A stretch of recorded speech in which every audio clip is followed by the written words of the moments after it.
This is what you do when you've just found that statement handbag on eBay and you want to build an entire wardrobe around it. You start selling to keep buying. Yep, on eBay. Over that all-black everything phase? List it and buy all the color. Feeling more vintage than ever? It's out with the new and in with the pre-loved. Next thing you know, you've refreshed your wardrobe basically without spending a dime. Yeah, eBay, the place to buy and sell new, pre-loved, vintage, and rare fashion.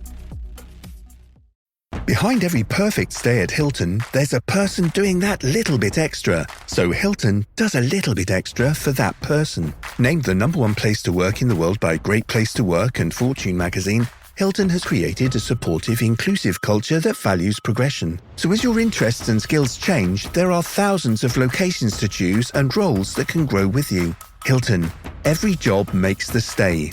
Apply to the world's #1 workplace today at jobs.hilton.com.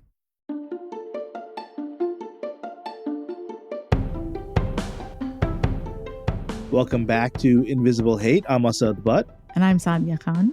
Invisible Hate is a weekly true crime podcast in which Saadia and I attempt to uncover the ugly truth behind various hate crimes, both recent and historical, or at least that's usually the case. But this week, we're actually doing something a little different. Yes, we actually don't have a case for you today, but that's because for the first time since this podcast began, we are interviewing not one, but two guests. Today we are joined by Matson and Tawni Browning from Mesa, Arizona. They are husband and wife, and they're also intimately familiar with the world of hate crimes and their perpetrators. Yeah, that's right, Saadia. That's because throughout his career in law enforcement, Matt spent many years as an undercover detective infiltrating white supremacist organizations in particular. His wife, Tawni, often assisted him despite the risks. And, just a note to our listeners, the Brownings are in fact white, as I'm sure you could probably guess, but really, if their true identity as detectives were discovered while undercover, that would still put their lives in jeopardy. And according to Matt himself, many people have indeed tried to kill him. Right, Asad. And last year in July of 2023, the Brownings released The Hate Next Door, Undercover Within the New Face of White Supremacy, a book documenting their experience. Since then, they've appeared on various podcasts and news networks. And then they reached out to us to reflect not only on their experience, but also on the larger implications of their work as well. We do ask them a lot of questions like, are we seeing a rise in extremism? Why and what does extremism look like today? And how do we combat it? That's right, Saadia. It was a great conversation, and we can't wait for you to listen to it. He's got an automatic weapon. He's firing out in front of the synagogue. This morning, allegations of a white supremacist plot to bring the predominantly black city of Baltimore to its knees. They're getting into the Capitol tonight. We begin today's show in New Zealand, where 49 people have died after a gunman attacked 2 mosques in the city of Christchurch. He's caught on cell phone camera. He made racial slurs at a local Filipino family, and then that encounter turned very violent. Take a look. Saturday, led by 100 members of the white supremacist Patriot Front, carrying shields and a banner that read, "Reclaim America." Arrested for fatally stabbing a 66-year-old black man with a sword. He wanted to make a statement. His intentions were to come here to harm male blacks. These groups are all formed of mostly males who are fearful and feel inadequate in some way and feel they've not been heard, and now they're being heard.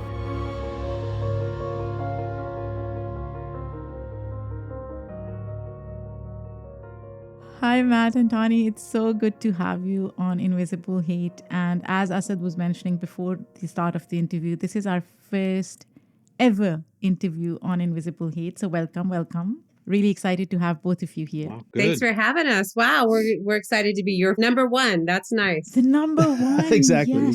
And hopefully we'll have you back as well. Yeah, totally. Let's start from the very beginning. Can you talk a little bit about the impetus for the book and why you decided to write it? Well, shoot, it started more as a therapeutic thing when I was getting out of law enforcement to get all this stuff out of my head. I mean, let's just be real and vulnerable and what it is. I mean, he was having nightmares and things, once you get into this hate-filled world, it really can change your brain and the neural pathways. And I was like, a really good way to get this out is to write about it. So he started writing about it. And I mean, I think maybe somewhere in your mind, you thought it might be a book, but I never wanted to share some of these things. Why? Because this is my family. You would think that I would be the one that would want to share and do that kind of thing, but these are my people. This is my family, and I had spent his whole career kind of protecting us, the home, and that wasn't really something that I wanted to put out to the world until we really got into it. So, Tawni, what changed? I guess what really changed for me is I didn't want anybody to feel alone. I didn't want families who found their family members in hate groups to feel alone. I didn't want law enforcement families to feel alone. And I wanted children and kids to know, look, there's a better way. Talk to me about your undercover work. You were in these groups for what, almost 2 decades? Yeah, pretty much. Yeah. How did you gain their trust? How did you get into these groups? Well, you know what? It's not that hard, really. You just have to hate. I mean, if you hate, you can get into any hate group. I mean, that's what their cornerstone is hate. What got me started in all this was I had a fresh cut skinhead try to kill me. He stuck a gun in my chest. We wrestled over the gun. We fought over the gun. I went home. He went to jail.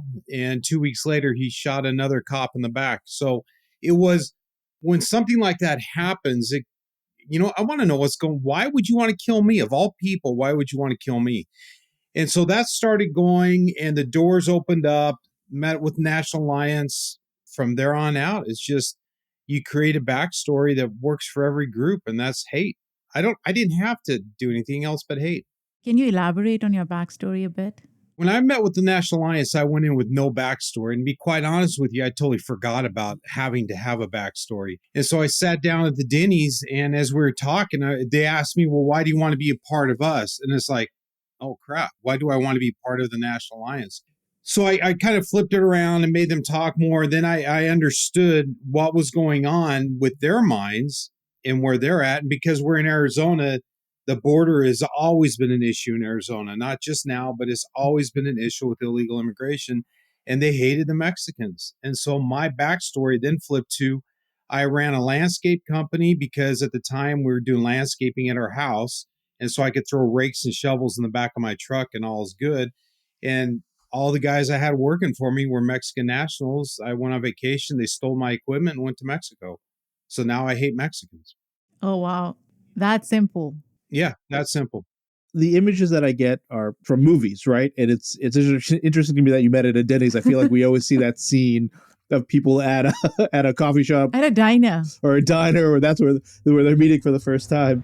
I chased down some cruise guys just looking to fuck up, get busted back. That you? You must have worked some dipshit cruise. I worked all kinds. I wish I could sit here and say we met at cool places, but we did. Every meeting was at a Denny's or a La Quinta Inn. And it was just, yeah, sorry, Denny's. I mean, I can't eat the moons over my hammy anymore. I can't do it. It's really interesting to me as well. Like, I guess never been a police officer, never had to fake personality. Like, were you nervous that first time or first couple times? Were they suspecting that a police officer were there? The best way I can say it is like this, is like right before we go on this podcast, I'm sure you guys are thinking, well, I hope this is going to work out. I hope these are good interviews. I hope, I hope I just say the right things. And this is the same way in undercover work. We go in there and the adrenaline is going, but as soon as you sit down, everything slows down and you just get in that role. And then once the meeting's over with, then the anxiety and paranoia comes back. Am I being followed? I need to go this way. I need to do this, and all the other things you do to protect yourself. Tawni, I mean, as a wife of a police officer, you already have a level of anxiety every time he leaves the house. What is it like to know that he's leaving the house to do undercover work like this? I mean, call me stupid or naive or whatever. I really didn't think that much about it. I felt like he had been placed in this position, and if not him, who? He kept us safe, physically, and my job was to keep us safe emotionally. I mean, I really didn't think about that safe. I was more worried about his soul than I was his safety. Can you expand on that? Why? Because that's something that I have not thought about until coming across your book and this. Like, why were you worried about his soul? Because that hate is so corrupting. Well, I've got 5 kids. I need him to be the man that I married, not the one that hate or the streets, create in all of us. Because the thing that I really learned through this journey is I thought he was like God's soldier and that he was going to go out and do good, and that he would be protected for doing so. But really, what I learned is these guys are human. They're not robots, and they're affected just like the rest of us. They just put themselves into danger. The rest of us kind of hopefully run away from. They put themselves into it, but they're not immune to the effects of hate and basically the streets, just like anyone else. If I can add something to it, in the book, there's a quote that says, when you fight monsters, you have to see to it that you don't become a monster. When you fight hate, you become hate. You're indoctrinated in that hate. And studies have shown that hate will chemically change the brain waves in your brain, in your mind, and you become what you are. So in the process of becoming who I was becoming, Tawni saw it. She told me many times, she goes, can you just be you? Why is it taking 2 days to get back to who you are, just have to go back to work? I think she plays it down a little bit more than really what in that, but that's Tawni. But what Tawni did for me in this whole undercover scheme was, I'm the protector, I'm this, but Tawni was my protector. Tawni was the one person I could go to, and she would actually talk me and walk me through the detox process of hate.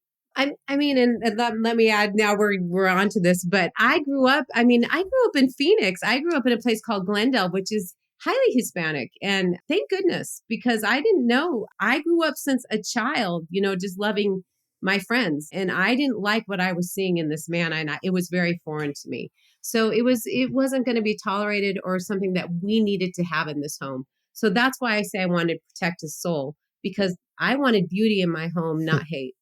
I feel like everybody defines hate differently. Mm-hmm.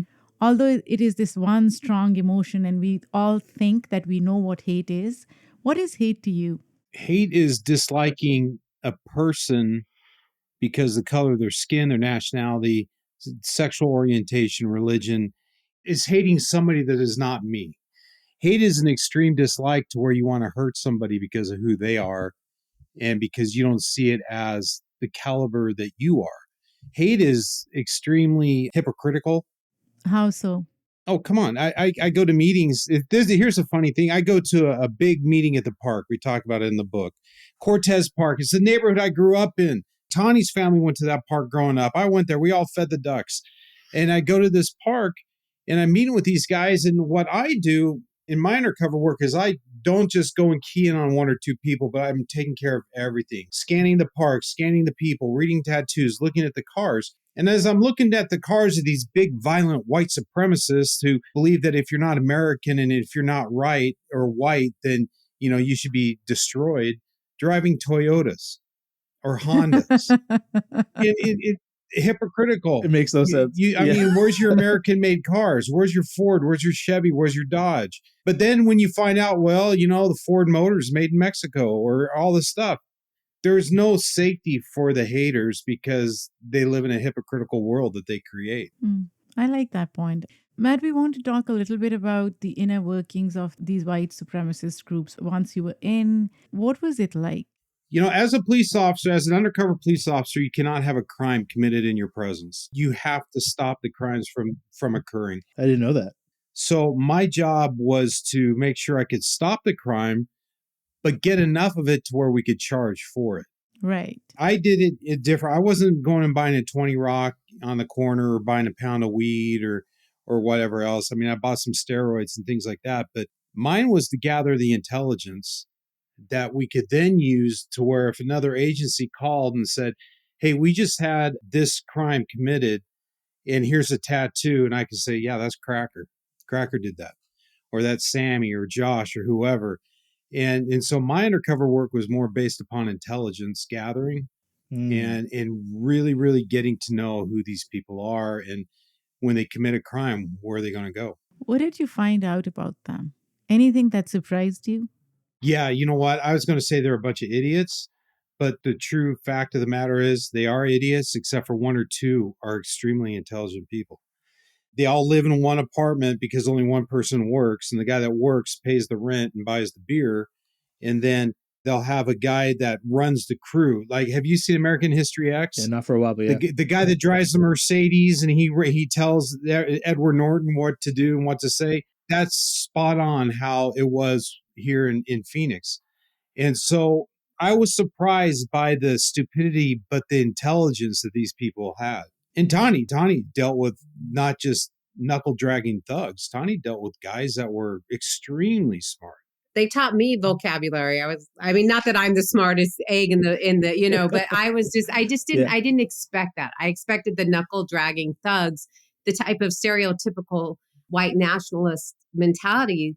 That's when I would really wanted to be involved. And I'm like, how did you get here? I think that's a question that we talk a lot about on the podcast. Of it's easy to get to the point of hate, unfortunately. And then there's that next level, at least from our perspective, of getting to that point of acting on that hate with violence. And is there anything that you could share for our listeners? Like either one of you, how does that cross over from, thinking or talking about hate into then committing that act of violence? I'm not a good mathematician, but we've created this little formula that is just an algebraic equation. If you take the ideology of a group and then you add the rhetoric of things that we say to other people, and then you multiply that times a little bit of religion, that's the recipe for violence. As soon as you have all that stuff, you will have violence, guaranteed without a doubt, because violence or the religion is the thing that makes a person believe I'm indestructible. God told me to do it. Allah told me to do it. Odin told me to do it. Whoever it is told me to do it. And because of that, I will be in Valhalla with the Valkyries and hanging out with the Vikings and the other warriors, drinking and fighting. But the ideology is what we have to take out of it. And so that's where we learn that the ideology of hate is a learned thing, whether it comes from an uncle, a family member, indoctrination online, the rabbit holes, because there's been mass shooters that have shown up that we had no idea about. And it's all online indoctrination. And I think that's why our words matter so much, because if there's this ideology and then someone's spouting, oh, I feel that way, or oh yeah, then they feel empowered to do some of this as well, or to seek it out. And that's really frightening to me, because sometimes, they're drowning before they even knew they were in the water. This is what you do when you've just found that statement handbag on eBay and you want to build an entire wardrobe around it. You start selling to keep buying. Yep, on eBay.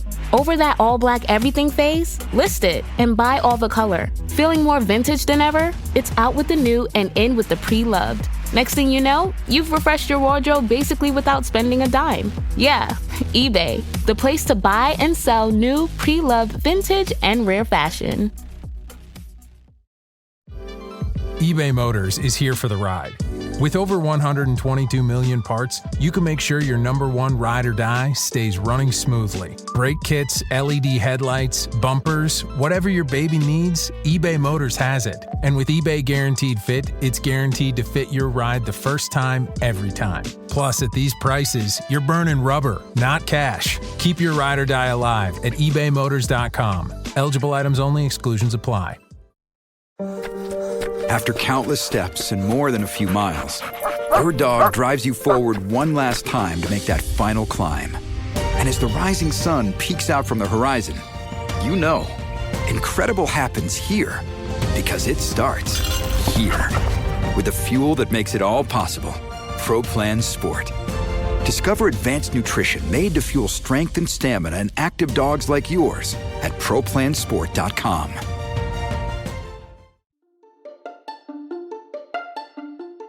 Matt, you talked about religion. It's an interesting dimension, right? And it's often cited as one of the reasons for people to commit violence against people who don't practice the same religion or don't look like them.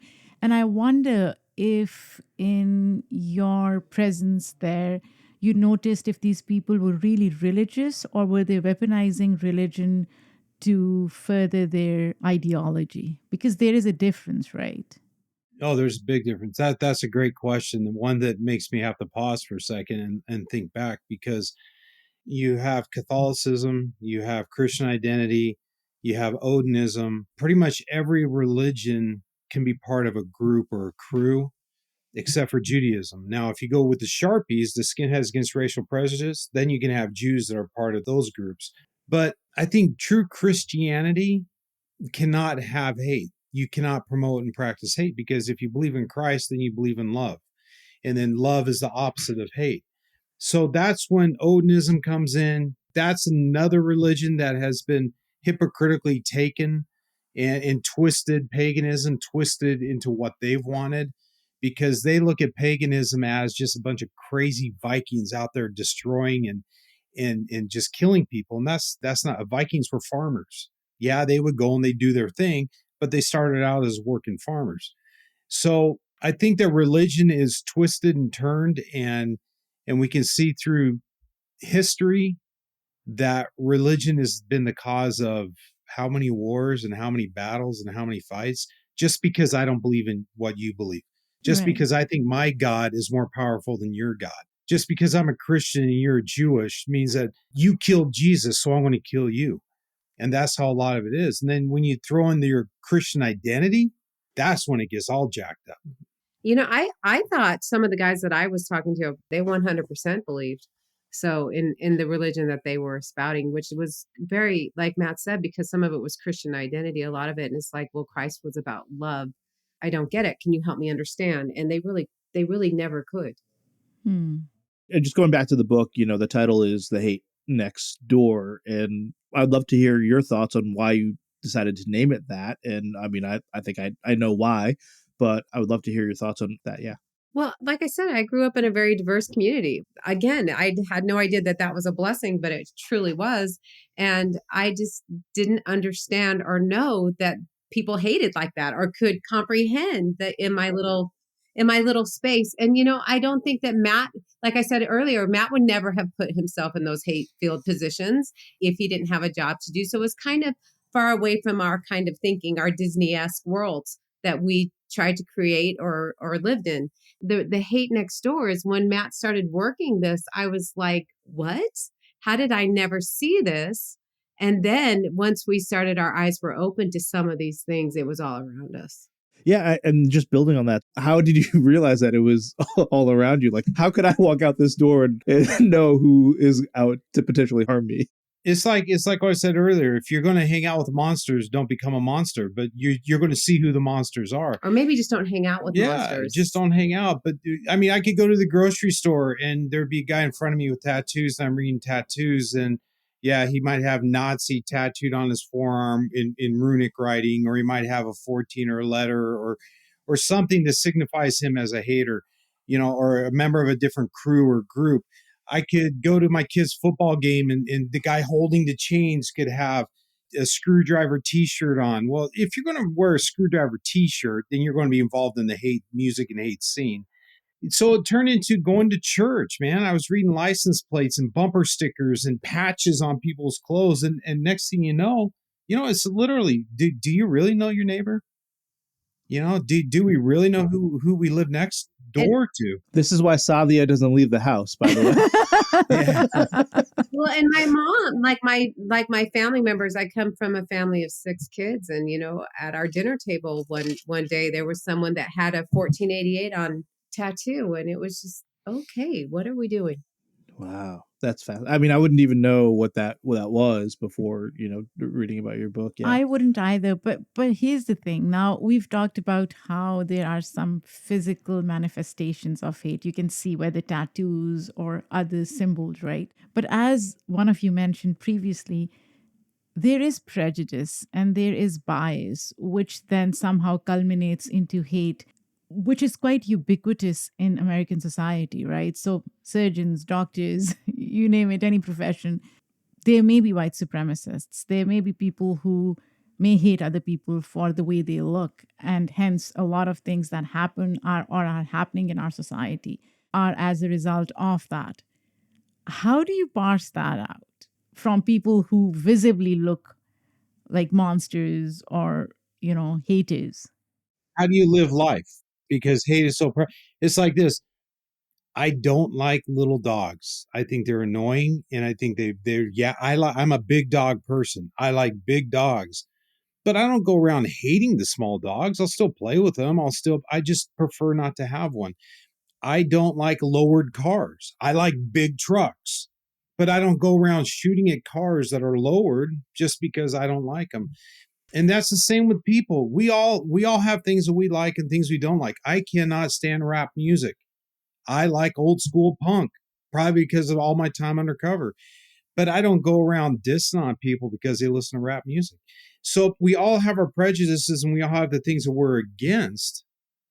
However, I don't let the rhetoric or the ideology push me into the violence realm. Once you cross that line, now it's criminal activity, the violence, you're going to hurt people and you're going to end up ruining your life and the other person's life also. So I think locking yourself in your house isn't the way to take care of it. You just have to be aware it's there and know the signs and the clues of, oh yeah, I think it's like when your hair stands up on the back of your neck. Yeah, it's time to get out of here. It's the same thing. Conversations create the same feelings. I just think we need to love each other, just know each other. I mean, if you can just know each other, you just don't even have those biases. And we love each other because we love each other. It has nothing to do with skin color. It has to do with, I mean, I don't mean to sound trite, but it really does have to do with what's inside.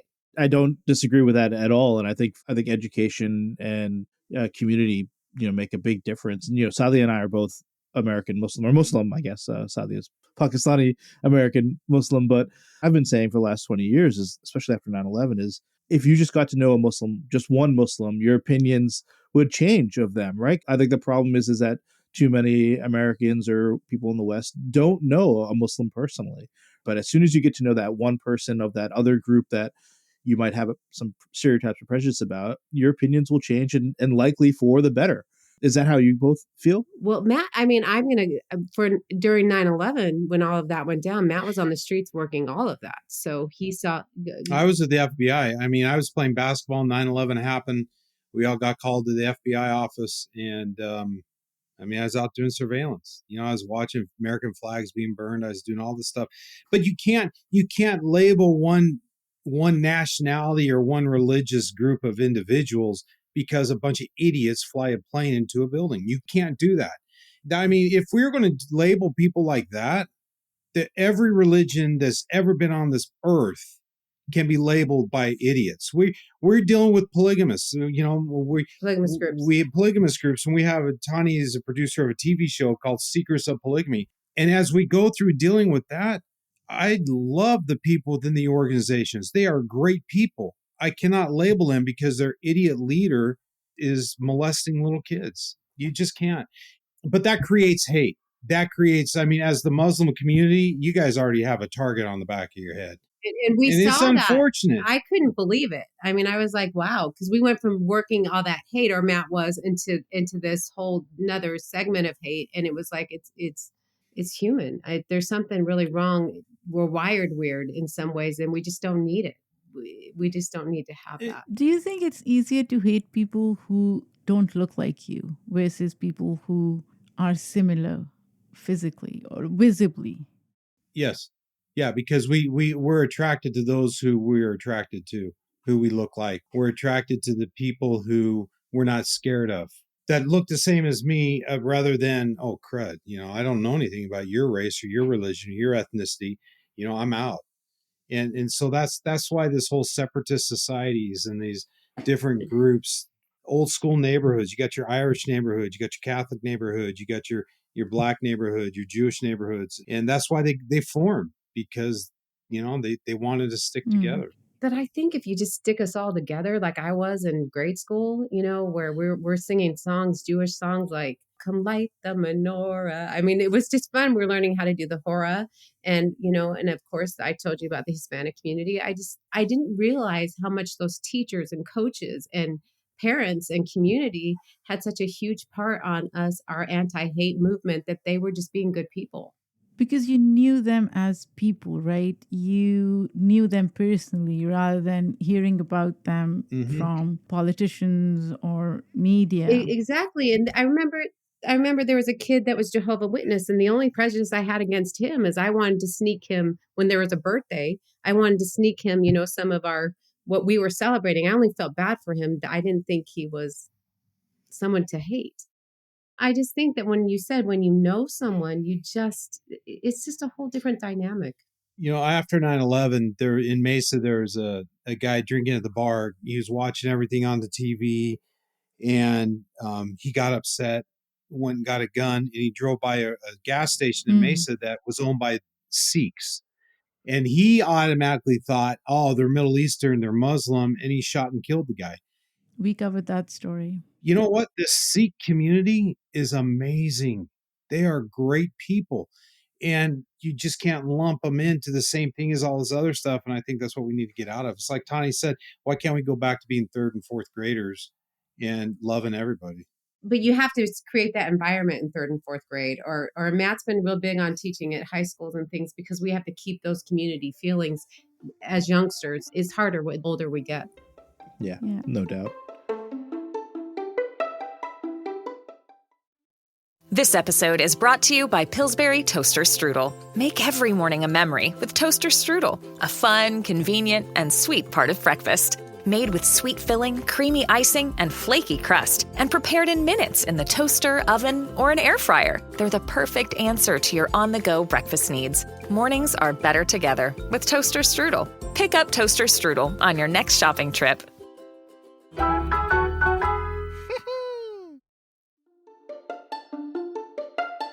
How much over the last 20 years that you've been doing this work, or even longer, how much influence has social media had on the rise or the acceptance of hate speech, in your opinion?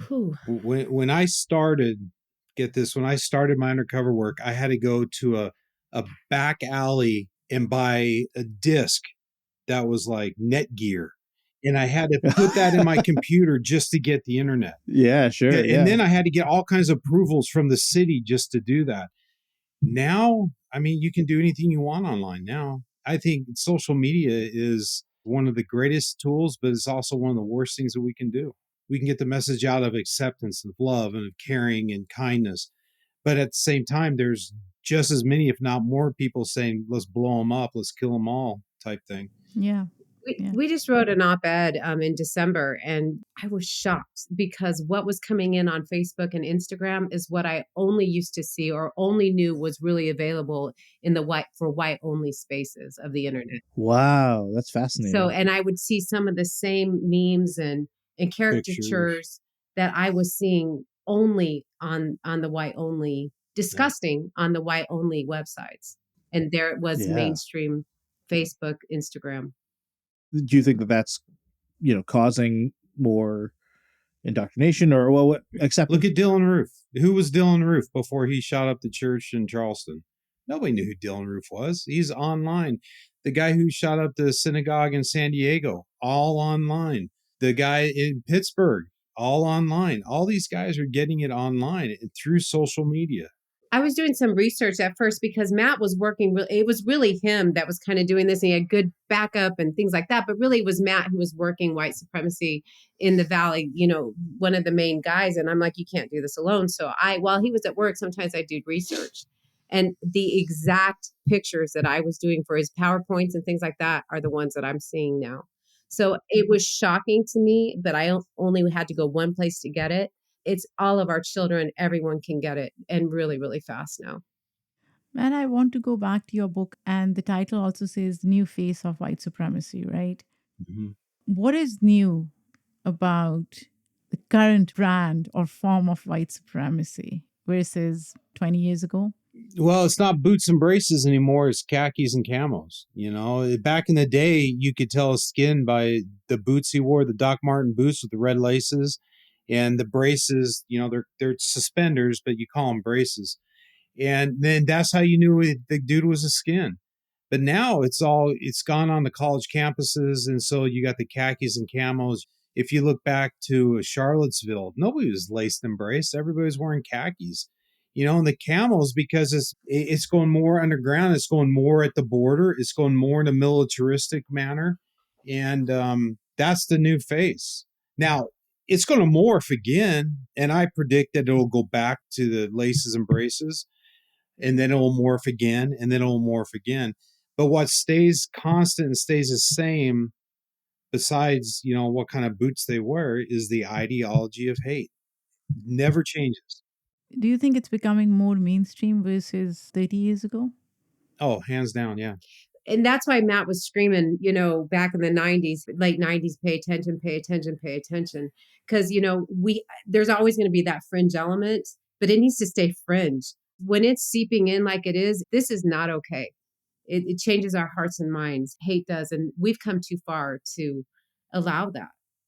Are these groups interconnected? Are they talking to each other? Are they? That's actually a really good question, because if they would talk to each other, we would be in a lot of trouble. Oh, interesting. The problem with the hate movement is you have a bunch of little skin crews all throughout the cities, and they don't coordinate, they don't do anything, they just run and beat up people. But on a national level, you have your groups like, if you go back to National Alliance, or you go back to your Hammerskins or your Volksfront, Vinlanders, those are international, national groups, and they communicate. They have leaders. If you go look at a guy like Nick Fuentes, who actually has a huge following on his YouTube channels, his group is connected. National Socialist Movement, they're headquartered out of Florida. He's got guys all over the place that they do talk. But the ones you need to be aware of it's the guys who listen to him, but then just go off back to the social media and they hide off. Those are the guys that aren't communicating with people. But yeah, if they would talk more together, we'd be in a lot more world of hurt than we are now. One thing that I found so fascinating is that they were fighting with each other. I was glad that they would fight, because hate breeds, that kind of dissension. Yeah, right. And when they would fight with each other, at least, they were fighting with each other, and instead of, taking it out into the world. So they would be besties, and they do like great big festivals together. And the next year, or even before the festival came, they hated each other. You know what's fascinating and even mind-boggling to me? All the information that you're giving, I had no clue, which tells me that there is very little coverage of what's happening within these hate groups and how white supremacist groups are permeating and they're becoming more mainstream. Do you think it's important to have these conversations out in the open so that people have more information and they don't just assume that these groups still exist on the periphery or the fringes? Well, you can't combat or you can't fight against something that you don't know is there. Right. You have to shine a light on it. Tawni always said, if you shine a light on the roaches, they're all going to go and scamper away. Well, when it comes to hate, we necessarily don't want them to scamper away because we know where they're at. We know who they are. But if you shine a light on it, like when we shut down an organization that we shined the light on, and it was through embarrassment that this organization dismantled. People don't have to go to jail. They just need to leave the movement. And so it's like, well, we're going to jeopardize their jobs. We're going to jeopardize their families. We're going to jeopardize everything about them. So they leave the movement. That's exactly what you just said. We have to talk. Politicians need to quit yelling at each other, and they need to talk about solutions.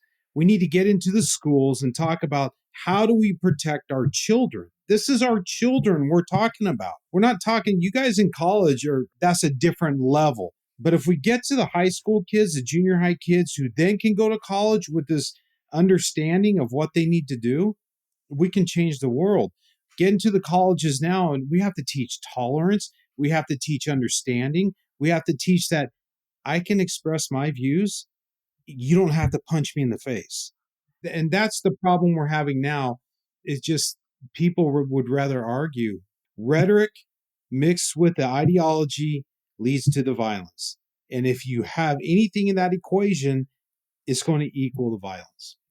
I just wanted to build on that. Some of the stuff that I read or listen to, podcasts that I listen to, talk a lot about this generation of young men where a lot of them in America, especially, maybe even abroad, they're just kind of like going nowhere, have no hope, have no really great job prospects or career or family prospects.